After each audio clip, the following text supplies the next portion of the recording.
Hello and welcome back, and that's right, today we want to return to the subject of Synology and, let's face it, that incredibly controversial subject of how they are approaching drive compatibility and verification on their new generation series. Now, for the last week or so at the time of recording, I've been over in Taipei covering Computex, and I thought it'd be a very good opportunity to head over to Synology's own HQ and ask them directly a few questions from you guys and indeed myself about why they've made this change. Now, happenstance-wise, it actually turned out Synology were inviting around, I think, about 30 to 40 different people to their HQ for a tour of the facilities, a little understanding about how they work, the company culture, and more. And in this video, I am going to talk about that tour in the first half of this video. But for those of you that come to this video specifically because you want to know about Synology's answer to those big questions about drive verification, why, how, and should you care, then skip ahead to the timestamp there on the bottom of the screen, or hopefully on screen right now. Just skip ahead to that part of the video when we directly discuss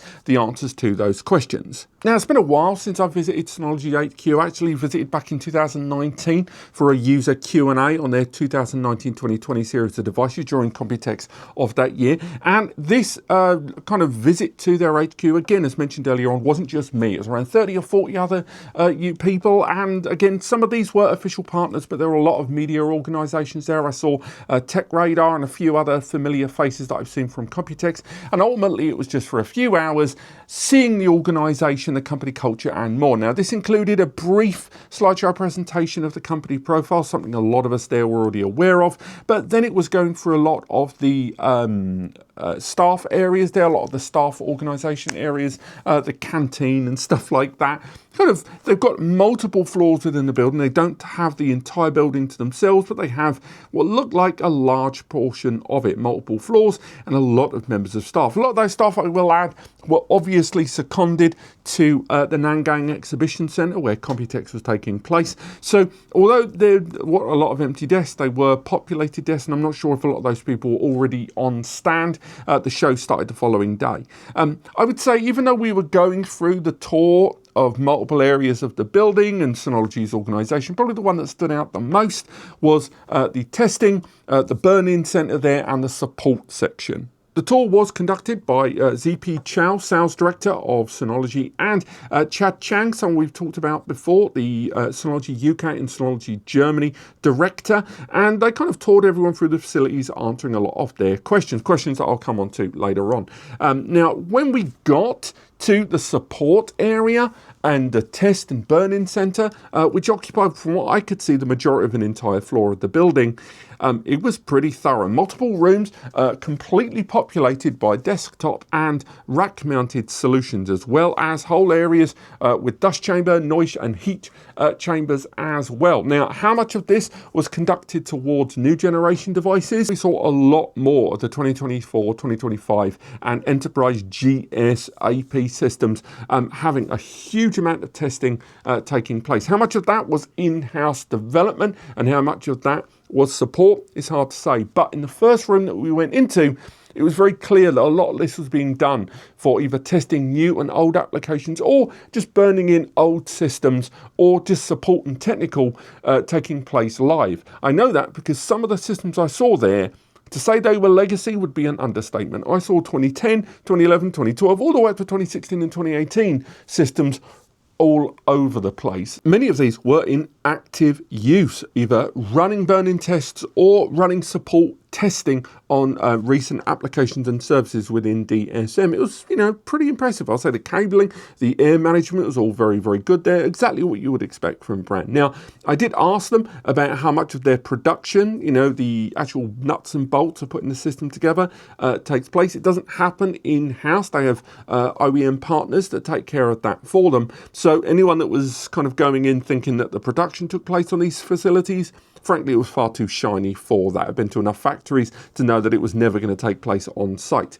And this kind of brings us to the nub of the matter, really. A lot of people, including myself, were raising questions about the storage media. Now, a lot of this took place at the Synology stand at Computex. A lot of it took place at the HQ tour. And these questions boiled down to the following four. Number one, What was the impetus for Synology changing their verification process there? What have the likes of WD and Seagate got to do these days, to verify drives in the short term? 2, why is, key features like RAID expandability, RAID recovery and hot spare when you're using unverified drives migrated over from an old system onto the new system no longer supported? Were, pre-populated units considered at any point there? And finally, what exactly are the issues of using unverified drives that were so severe that it meant that Synology was choosing to no longer formally support unverified drives on their platform? Now, I really wanted to home in on those 4 questions, mainly because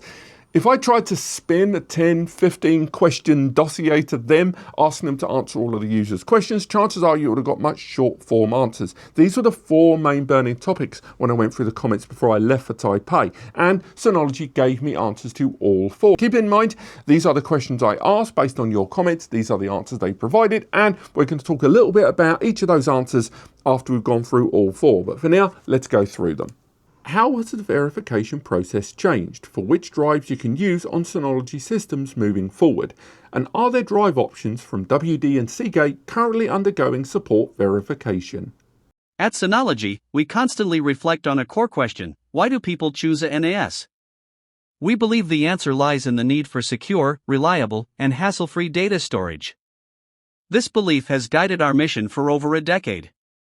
When analyzing our support history, the data clearly shows that systems using Synology branded drives experience 40% fewer issues compared to those with third-party HDDs. This insight underscores the importance of using thoroughly tested drives. As for which third-party vendors are currently undergoing drive verification, we're unable to disclose details. For the most accurate and up-to-date information, we recommend reaching out directly to the respective manufacturers. Now, I'm sure if I spent enough time, I'm sure I could find 100 different ways to pull these answers apart. We are talking about a company that's speaking in company language. However, I just want to focus mainly on 2 main things in that answer. Number 1, the idea of Seagate and WD doing the workload, something we've already known about there. I've reached out to a Seagate and WD contact, a rep that I've worked with previously, and I'm still awaiting a response on that because right now they are unable to confirm either what exactly the verification process contains. I'm not doubting that there isn't a changed start on the verification and that the workload has been moved over to the likes of Seagate and WD for this. But it still seems kind of weird to me that this whole new verification process, other than the number of hours that are being stated as required for a drive's consistent use and monitored testing to be accepted as verified, there's still very little we know about this new enhanced verification process and just what exactly the changes are, which is kind of the nub of the entire question. And the other point is that number, a 40% drop in support tickets, in user issues, in compatibility problems resulting to systems being performing suboptimally. I keep hearing 40% being thrown at me by multiple sources by Synology, and I'm sure you have online with their own recent Synology media video on the official channel. But we need more parameters. We need to know what exactly those drives are, what the systems were, what is the time span. There are lots of ways to make statistics, and unfortunately, they need to provide a lot more detail on which drives work and which ones don't.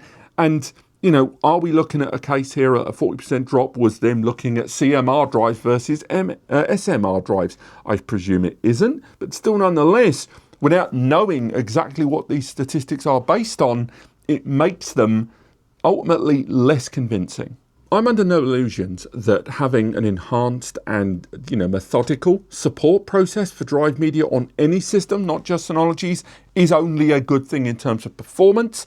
But where that translates into user choice, where that translates into e-waste, where that translates into complexity, that's where the issue lies. It's never really been about performance. It's been about choice. It's been about lock-in. It's been about flexibility. And I think that answer didn't quite hit the point for me.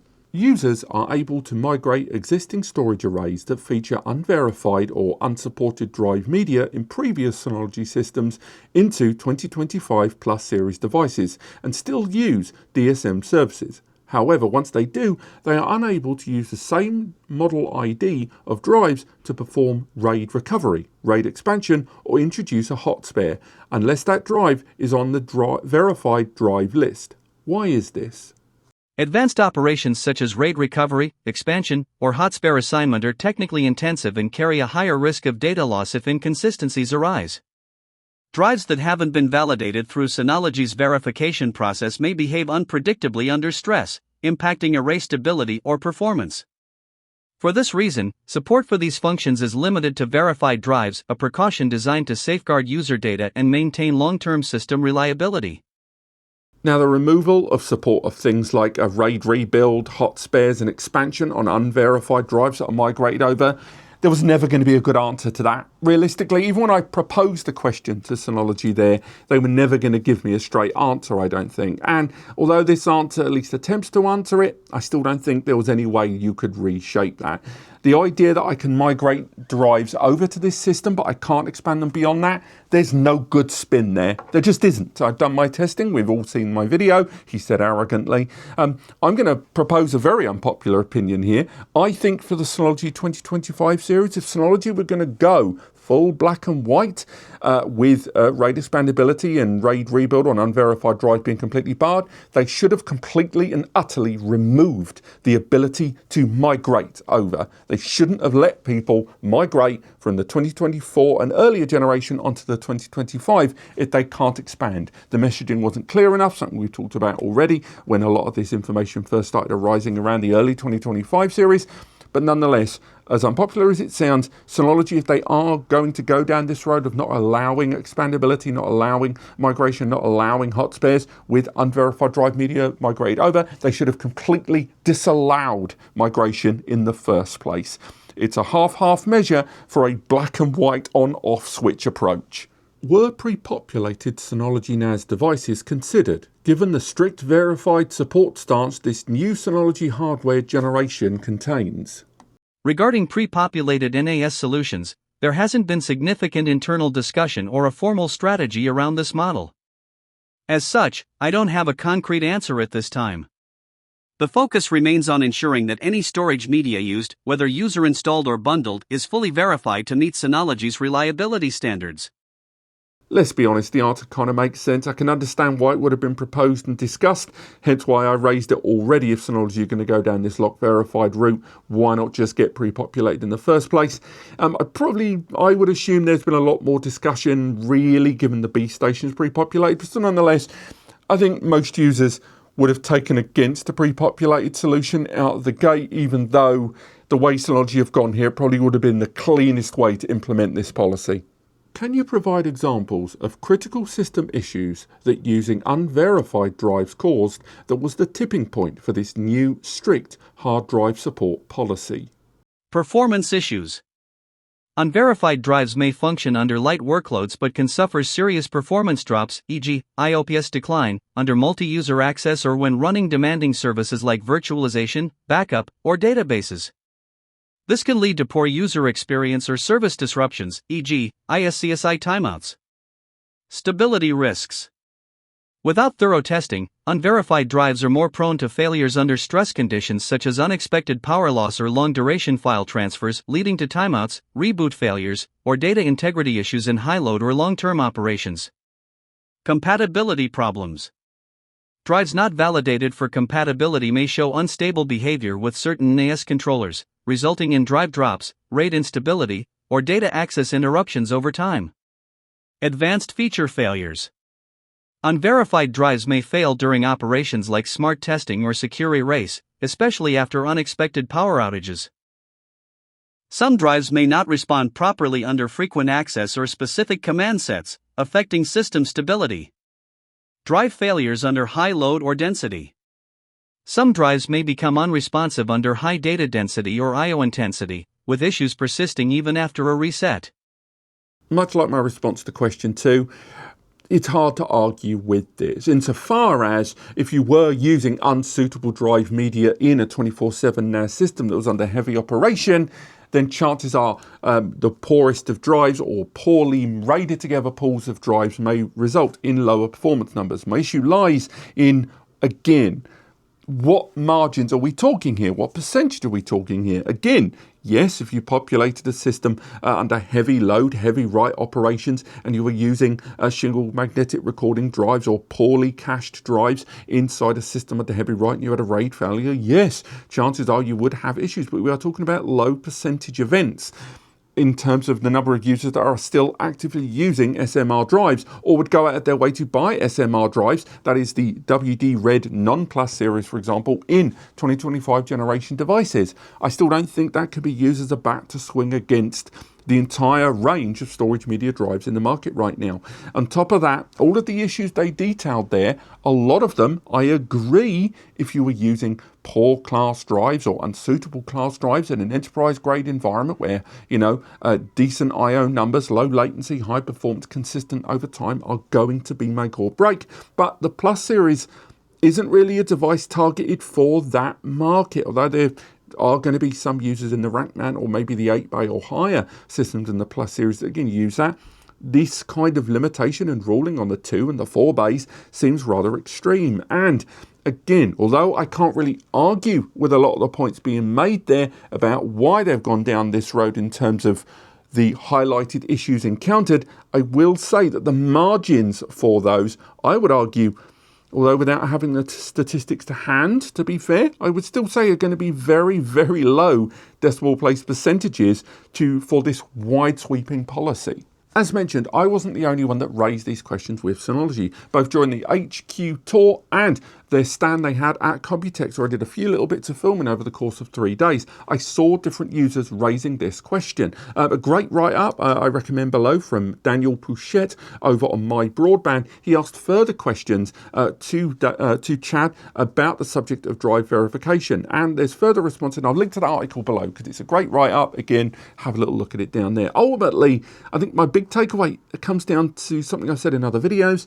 Number one, there needs to be more statistics. There needs to be a great deal more transparency about the reasoning behind this change, because although I'm not seeing the sales numbers, I'm willing to bet it will be a sizable dent. And wherever unit sales that are being sold with Synology drives happen for Synology, I'd be very interested to see what the downfall of sales numbers and whether it actually balances that boat. And if we're looking at a situation that 2 or 3 months down the line, Synology have then added other drive media, added Seagates and WD drives and Toshiba drives and more, and notwithstanding SSDs as well, the big question for me then is, what was all of this for? Why did this need to take place now? Why couldn't this be done over the last year or two when these products have been in development? Why now at launch when, frankly, it's probably done the most damage to the sales of this product series and, frankly, a very, very good software platform that unfortunately now, once again, is being heavily bombarded by negativity about its hardware.